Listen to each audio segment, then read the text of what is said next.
예, 여러분, 사실 이거 발설하면 안 되는 비밀이지만 저는 참 겁이 많은 사람입니다. 좀 소심하고요, 연약하고 겁이 많습니다. 앞에서 이렇게 설교를 하고 있지만요, 토요일날 되면 밤이 되면 때로는 잠이 안 올 때가 있어요. 성도님들이 좋은 말씀을 전해야 되는데, 담임 목사를 사명을 감당해야 되는데 참 부족한 게 많습니다.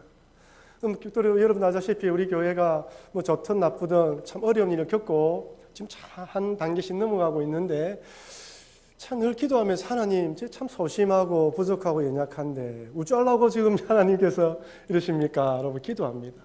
근데 딱 지내오면서 느끼는 게 뭐냐면요, 우리 교회가 참 대단한 교회라 느껴지는 것이, 아니 하나님 교회가 대단하다는 게 느껴지는 것이, 기도하는 교회를 사단이 이길 수가 없어요. 아무리 사단이 힘들다 하더라도, 흔든다 하더라도 기도하는 분들이 계시고 기도하는 마음을 계시고 서로 기도하면요 절대로 무너뜨릴 수가 없습니다. 그것을 알기 때문에 그것을 알고 주님을 바라보면서 달려가는 거예요. 우리 각자 서로를 바라보면 부족하지 않습니까? 연약합니다. 나약합니다. 하지만 그러나 서로가 힘을 모아서 기도할 때는 그 부족한 가운데 하나님의 능력이 임하는 거예요. 그래서 기도할 때 하나님의 능력이 임하고, 기도할 때 회복이 일어나고, 기도할 때 사랑이 회복되는 것입니다. 여러분, 우리가 사랑방으로 모입니다. 구역으로 모였고 목장으로 모이고 사랑방으로 모입니다. 이미 모이는 것 자체에 대해서는 우리가 노하우가 있어요. 서로가 어떻게 섬겨야 되는 건 잘 알고 있습니다. 이제는 서로가 한 가족으로서, 한 식구로서 서로를 섬겨나가면서 아름답게 위로하고 격려하는 모임이 되기를 바랍니다. 오늘 말씀을 읽었지만은 사람은 절대 변하지 않습니다. 사람은요, 자기만 생각하고 자기 욕심껏 살아가려고 하고요, 한번 움켜쥔 것은 절대로 내놓지 않아요. 그게 사람입니다. 다 아시지 않습니까? 하지만 하나님의 은혜가 임하면 내 것을 내어놓는 존재가 또한 성도입니다. 신앙인이라는 것이죠. 예수 믿는 사람과 믿지 않는 사람의 차이가 무엇이냐면, 예수를 믿는 사람은 은혜가 임하면 내 것을 내어놓고 섬기고 용서하고 긍휼히 여긴단 말이에요. 하지만 예수 믿지 않는 사람은 목에 칼이 들어와도 자기가 움켜쥔 것은 절대로 안 내놓습니다. 반대로 교회를 다닌다고 신앙이 될 수는 없습니다. 신앙인은요, 하나님의 은혜가 임하면 내어놓고 섬긴다고 하지 않았습니까? 교회만 다니는 사람은 그럴 수가 없습니다. 내 안에 예수의 영이 없는 사람은 절대로 그럴 수가 없어요. 그러나 내 안에 예수의 영이 있고 성령이 임한 사람은 언제든지 그럴 수가 있다는 것이죠. 오늘 본문의 말씀을 보십시오. 인간 세상에서는 도저히 일어날 수 없는 일입니다. 어떻게 내 욕심을 챙기지 않고 내 것을 내놓을 수 있단 말입니까? 오늘 본문을 보면 많이 가진 자들은 자신을 드러내며 과시하는 수단으로 물건을 사용하는데, 오늘 본문에는 많이 가진 사람들이 내어놓아서 가난한 자들이 가져가게 만들었어요. 있을 수가 없는 일이죠. 가난한 자를 돌보고 약한 자를 돌보는 수단으로 물건을 내어놓습니다. 또한 한번 내어놓은 물건을 서로 내 것이라 하지 않고 서로 통용하면서 사용하고 있단 말이에요. 강제로 한 것도 아닙니다. 여러분, 강제로 한다고 되지 않습니다. 오직 하나님의 은혜가 임할 때 이런 일이 일어나는 것이죠. 이런 교회 모습, 이런 것을 추구해 나갈 때 우리 교회 표처럼 하나님을 찬미하는 교회, 온 세상의 백성의 칭송을 받는 교회가 되면 주께서 구원받는 사람은 날마다 더하게 하는 것입니다. 여러분, 교회 부흥은요, 우리가 애를 쓴다고 되는 게 아니에요. 우리가 부흥될 수 있는 조건이 되어지고 하나님께서 이 교회에 저 영혼을 맡기겠다는 생각이 들면 하나님 보내주시는 것입니다. 그것이 교회 부흥이에요. 여러분, 우리 지금까지 전도 행사를 많이 했습니다. 새생명 전도 축제, 대각성 운동, 얼마나 많은 사람을 보러 왔습니까? 제가 깜짝 놀라는 건요, 그런 행사를 할 때마다 어느 한 사람이 저를 찾아왔어요. 목사님, 저한테 5만 원만 주시면 30명 모아줄게요. 와, 깜짝 놀랐어요. 전도 행사가 뭔가 이게 이 세상 사람들 중에서 이걸 돈벌이 수단으로 생각해요. 야, 이건 잘못되었다. 영혼을 사랑하고 저 사람이 구원받아야 될 사람이라 안타까움만 없이 이것이 도대체 뭘 하는 것인가? 회의가 많이 들었어요. 우리가 하나님을 찬미하고 백성의 칭송받는 교회가 되면 주께서 보내주십니다. 그것이 부흥이에요. 그런 교회가 되자는 것이죠. 그래서 하나님 보시기에 이 교회에 사랑을 보내줘야 되겠다는 것이죠. 초대교회 꿈꾸는 이유가 무엇입니까? 옛날로 돌아가서 이때 그랬던 것처럼 나도 은혜 받아 내 욕심 내려놓고 주님을 섬기는 사람이 되자는 것입니다. 저는 이 짧은 시간에 초대교회의 특징을 다 말씀드리려고 하는 것은 아닙니다. 그 중에서 어떻게 해서 이 사람들이 이런 믿음의 사람, 아니 나눌 수 있는 사람이 되었냐는 거예요. 여러분, 이유가 무엇입니까? 한번 따라합시다. 하나님의 은혜입니다. 구원받은 은혜, 구원받은 백성, 나도 하나님의 백성이 되었다는 은혜가 이런 삶을 살겠다는 것이죠. 여러분 성경 펴놓으셨죠? 사도행전 2장 37절을 한번 다 같이 한번 읽어볼까요? 2장 37절입니다. 시작. 그들이 이 말을 듣고 마음에 찔려 베드로와 다른 사도들에게 물어 이르되 형제들아 우리가 어찌할꼬 하거늘. 베드로가 성령 충만하여 말씀을 전하자 마음에 찔려서 어떻게 하면 좋을까 사람들이 물었습니다. 왜 그렇습니까? 예수는 신성모독죄를 지은 이단으로 생각했는데 부활한 것이 깨달아진 거예요. 예수님이 부활한 것이 깨달아졌다는 것은 무슨 말입니까? 자기가 하나님의 아들을 죽였다는 것을 알게 된 거예요. 여러분, 왕의 아들을 죽여도 사형입니다. 왕의 아들을 죽이면 반란입니다. 3대가 멸망을 당하는 거예요. 하나님의 아들을 죽였으니 당연히 망하는 것은 당연한 것이겠죠. 그런데 마음에 찔려서 어떻게 할꼬 했을 때 주 예수를 믿으라고 했습니다. 은혜가 임한 거예요. 예수를 믿으면 용서받는구나. 내가 용서받는 사람이라는 감동이 있었기 때문에 얼마든지 섬길 수가 있었던 것입니다. 여러분, 교회는 예수님을 구주로 믿는 자들의 모임입니다. 여기는 예배당입니다. 예수 믿는 사람들이 하나님을 예배하기 위해서 예배당 건물을 만든 것이지 이것이 교회가 아닙니다. 교회는 예수님 믿는 여러분들, 우리가 모여 예배드리는 이것이 예배입니다. 그래서 온 회중들이 주일날 모여서 예배드릴 때 이곳이 교회이고, 여러분들이 가정이나 사무실이나 딴 곳에 모여서 예수님 이름으로 예배드릴 때 그것이 교회가 되는 것입니다. 그러나 내 안에 예수님이 계시지 않으면 교회가 될 수 없습니다. 예수 믿는 사람으로 모여서 예수 믿는 것으로 나누고 예수 믿는 것으로 즐거워하고 예수 믿는 것으로 나누는 것이 교회입니다. 여러분이 사랑바라 모일 때 예수 믿는 사람으로 모여서 교제를 가져야 된다는 것이죠. 그렇다면 우리가 대예배를 모여서 예배를 드리게 됩니다. 그럼 목사님, 사랑방으로 모여서는 무엇을 합니까? 동일하게 예배를 드리는 것입니다. 하나님이 영화롭게 하는 것이죠. 물론 예배의 형태가 찬양을 부르면서 설교 말씀을 듣고 헌금하고 이런 순서는 아니더라도 주일날 제가 설교한 내용들을 가지고 제가 목자들에게 목자 모임을 가지면서 제가 설교했던 내용들이 이것이고 이게 여기에 키포인트가 있다는 것을 또다시 가르쳐 드릴 겁니다.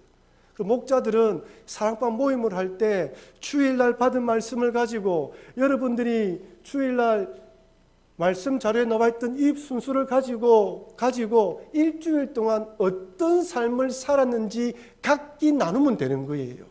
가르치는 것이 아닙니다. 내가 배웠던 것, 내가 깨달았던 것, 그것을 가지고 일주일 동안 어떻게 살았는지 서로 교제 나누면서 각자가 받은 은혜를 나누고 각자 받은 것을 가지고 기도하고 각자의 사랑을 나누는 것이 사랑방 속으로 모임에서 예배드리는 형태라고 할 수 있습니다.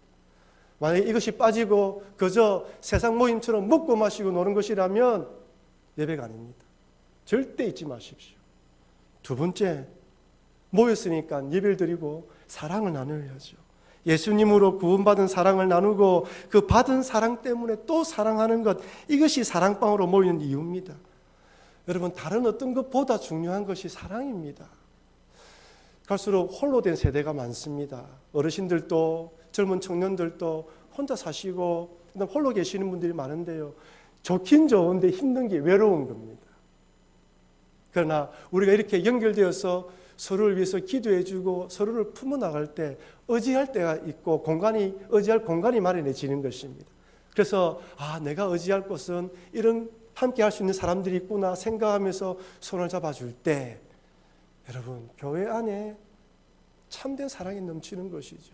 여러분 많은 교회들이 지역에 홀로 독거 노인들을 많이 돕습니다. 물론 그것도 해야 됩니다. 홀로 힘들어하는 젊은 청년들이나 또한 소년 소녀 가장들을 돕습니다. 그것도 해야 됩니다.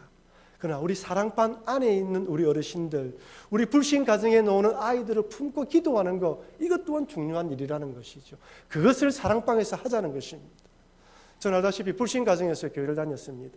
중고등학교 때 참 본의 아니게 식사를 하면 항상 우리끼리 교회 어머니 아버지 교회 안 다니면 우리끼리 모였어요. 예배를 우리끼리 모여서 밥을 먹었어요. 그때 그 한 장로님이 늘 와서 반찬을 더 챙겨주었어요. 아버지처럼 따랐습니다. 그런 모임들이 이루어질 때 신앙을 배워가는 사랑방이 된다는 것이죠. 그래서 그런 사랑으로 나눠갔으면 좋겠습니다. 마지막으로 이렇게 예배드리고 사랑을 나누는 사랑방이 되기 위해서 꼭 필요한 것이 무엇일까요? 언어입니다. 언어. 말이에요. 말은 세상에서도 늘 하는 사람들이 참 하는 말이고 또한 조심하자고 하는 것이 말입니다. 말 한마디도 천년빛을 갚는다. 말 한마디로 상처 입은 사람이 힘을 얻기도 하고 소생하기도 하는 것이 말입니다. 그러니 서로 간에 오해를 일으킬 수 있는 말보다는 화평케 하는 말, 사기를 꺾고 부정적이며 불평의 말보다는 사기를 세워주고 긍정적이며 사람을 살리는 말을 해야 한다는 것이죠. 참 미안해요. 다 좋은데 그 사람만 가면 분위기가 엉망인 데가 있어요. 저는 그 사람을 수류탄이라고 생각합니다. 수류탄. 발음이 맞나? 수류탄. 여러분 수류탄은 목적이 하나입니다. 터져서 사람을 죽이는 것이에요. 수류탄이 터지면 다 죽습니다. 그러나 다이나마이트 터진 사람이 있어요. 다이나마이트는 터져서 굴을 뚫고 도로를 만들어요. 사람을 살리는 거예요. 어떤 사람은 다이나마이트예요. 그 사람이 가면 화기애애하고 분위기가 살아납니다. 그 사람이 가서 이야기를 하면 분위기가 확 살려요. 여러분은 수류탄입니까? 다이나마이트입니까? 우리 교회 모든 성도님들은 다이나마이트 되시기를 바랍니다. 여러분 간곡히 부탁드리는 것은 우리가 학장동 땅 부지 매각을 위해서 간절히 기도하고 있습니다. 이제는 사랑방 성교회 모임에서 학장동 땅 부지에 관한 이야기를 하지 마십시오. 땅을 팔고 재판하는 모든 과정들은 장로님과 집사님들, 장집사님들 가운데서 필요한 분들 모여서 계속 하고 있습니다. 확인되지 않는 일들, 정확하지 않는 일들을 가지고 서로 이야기하면 상처밖에 안 남습니다. 이제 그만하십시오. 제발 부탁입니다. 제 귀에 들리지 않게 해주십시오.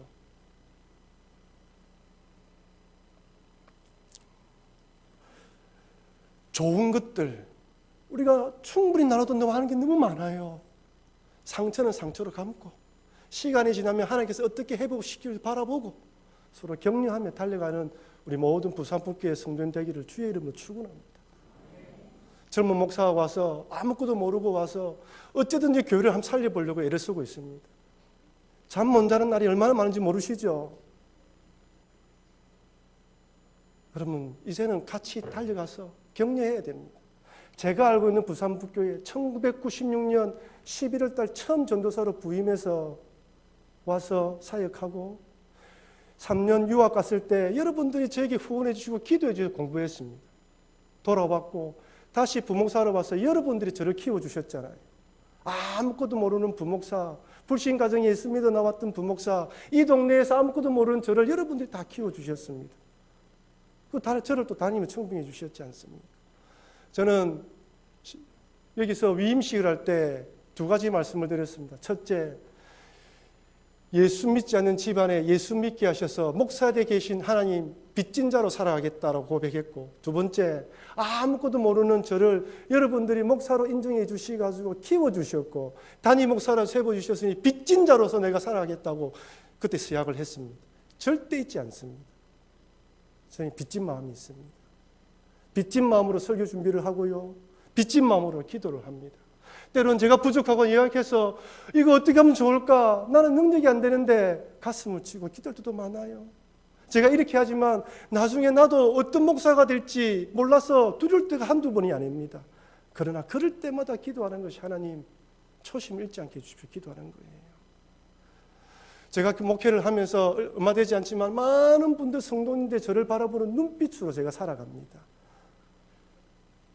여러분, 이제는 같이 달려가야 안 되겠습니까? 잘했든 못했든 이제는 그 결과는 다 맡기고 그것을 위해서 더 이상 사단에게 흔들리지 않았으면 좋겠습니다. 같이 20년, 30년 신앙생활 해가 달려가고 죽을 때 이 자리를 떠나서 천국으로 가야 되는데 하나님 앞에 서면 다 밝혀집니다. 그러니 그런 믿음으로 달려가시는 여러분과 제가 되기를 바랍니다. 제가 이번 주간에 한 짧은 동영상을 보았는데 너무나 큰 감동이 되었어요. 너무 쉬운 동영상이에요. 태국의 I am Green Heart라는 환경단체에서 만든 동영상인데 제목이 첫 번째 포옹이라는 동영상입니다. 영상의 주인공은 방콕의 길거리에 떠돌아다니는 개들을 안아주기 시작합니다. 여러분, 떠돌아다니는 개가 있으면 이 사람이 가서 안아주려면 단번에 안깁니까? 아닙니다. 떠돌아다니는 개도 상처가 많아요. 그러니까 얼마나 힘들었겠습니까? 근데 이 사람이 오랫동안 기다리다가 안아주니까 놀라운 일들이 일어나요. 제가 이 장면을 바라보면서 우리 사랑방 모임들이 이랬으면 좋겠다는 생각이 들었습니다. 이 영상을 한번 볼까요? 한번 보도록 하겠습니다.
여러분 어떻습니까? 이 떠돌아다니는 개들이 누구에게 안겨 받겠어요? 중간 끝부분에 보니까 그 누른 개가 머리를 쿡 쳐박고 그지요? 다리를 들면서 안기지 않습니까? 제가 이 모습을 보면서 어찌 보면 우리 인생이 떠돌아다니는 이 개처럼 사랑을 갈망하는 게 우리 인생이다. 우리 다 사랑받고 싶지 않습니까? 이런 우리를 예수님이 구원해 주셔서 안아주셨어요. 그렇다면 이를 구원받은 우리가 서로 안아주는 그런 사랑방, 그런 부산부교회 된다면 얼마나 감사할까 이런 생각을 가졌습니다. 새롭게 시작하는 사랑방 모임을 통하여서 그런 사랑이 넘쳐나는 우리 모든 부산부교회 우리 성도님들 사랑방 되기를 주의 이름으로 축원합니다.